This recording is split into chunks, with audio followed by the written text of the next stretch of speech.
فکر اور دین کی محنت کو عام کرنے کی، دینی دعوت کو پھیلانے کی نسبت سے اللہ نے ہمیں ایک مخصوص مقام چھوٹی رامپور کی جامع مسجد میں اکٹھا فرمایا۔ یقین جانیں یہ سب اللہ کا کرم ہے، ورنہ انسان کی کیا بساط کیا اوقات کہ وہ کسی عبادت گاہ پر اپنی مرضی سے پہنچ جائے، کبھی نہیں ہو سکتا۔ اگر ایک پتا ہلتا ہے گرتا ہے وہ بھی اللہ کے حکم کا محتاج ہے۔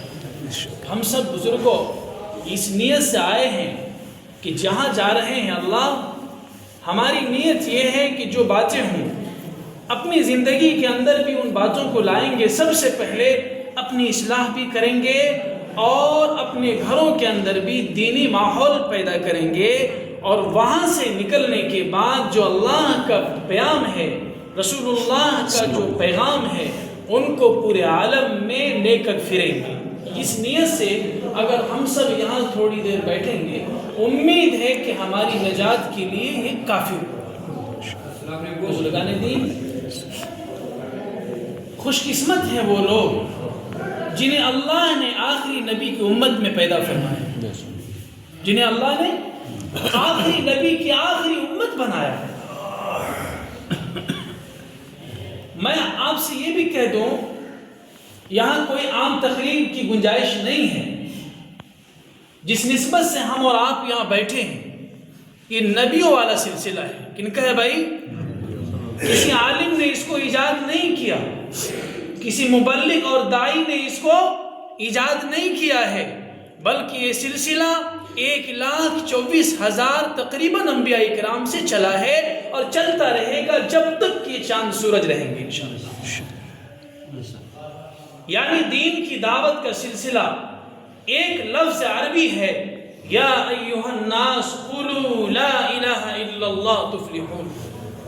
یہی دعوت تھی ہر نبی کی، یہی بول تھا ہر نبی کا، ہر زمانے میں، ہر وقت، ہر بستی کے لیے، ہر قریے کے لیے، ملک کے لیے، اسٹیٹ کے لیے اللہ تعالی نبیوں کو ہر مجاز، ہر وقت کے انسار سے بھیجا ہے، اور ہر نبی نے اللہ کے حکم کو اپنی طاقت اور اپنی ایمانی جذبے کے اعتبار سے پہنچایا ہے۔ کسی نبی کے بارے میں کوئی الزام تراشی نہیں کر سکتا کہ نوح علیہ السلام نے محنت نہیں کی، حضرت داؤد نے محنت نہیں کی، حضرت صالح نے محنت نہیں کی۔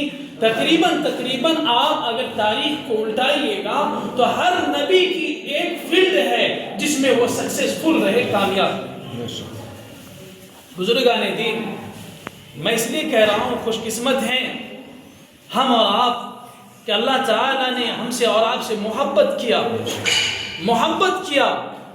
اللہ نے چنا ہم کو، آج دور و دراز سے، چاہے 10 قدم دور سے ہی کیوں نہ ہو، اور بھی آ سکتے تھے، ہزاروں انسان پہنچ سکتے تھے، کیونکہ یہ وہ مجلس ہے جس پر اللہ کے بے شمار وعدے ہیں، بے شمار وعدے ہیں، ان وعدوں کو گنایا نہیں جا سکتا۔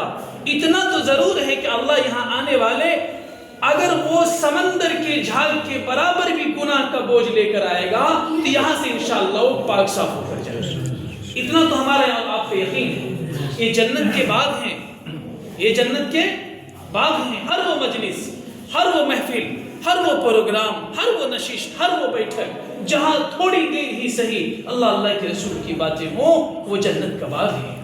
اور اللہ کے رسول جناب محمد رسول اللہ صلی اللہ علیہ وسلم فداک ابی و امی نے فرمایا، میرے صحابہ جب تم جنت کے باغ سے گزرو تو کچھ چل لیا کرو، کچھ چل لیا کرو۔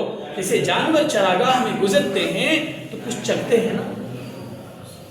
بہتر ہے حافظ جی،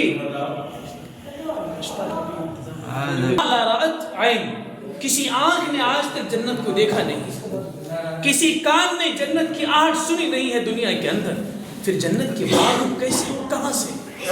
اللہ کے رسول جناب محمد رسول اللہ صلی اللہ علیہ وسلم نے فرمایا، میرے صحابہ یہ ریاض الجنہ ہے، جس مقام پر تم بیٹھے ہو یہ دراصل میری مقبرہ ہے جہاں میرا انتم سنسکار ہوگا، یہ مدفن ہے میرا جہاں مجھے دفن کیا جائے گا۔